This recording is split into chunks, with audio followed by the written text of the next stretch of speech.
एक महान व्यक्ती होऊन गेली, शेक्सपियर, विल्यम्स शेक्सपियर नाटककार. त्यांची एक लाईन आहे की respect the time with respect you. म्हणजे जर तुम्ही वेळेची किंमत कराल तर वेळ तुमची किंमत करेल. आणि कुठेतरी आपण जगत असताना ही लाईन सूट होते की जो माणूस वेळेला प्राधान्य देतो, वेळेला महत्त्व देतो, वेळ पण त्याचीच किंमत करते. मित्रांनो, पाण्याची एक थेंब असते,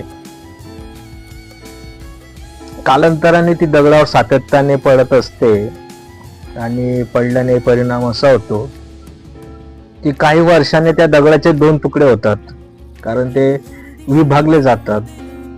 असं का होतं?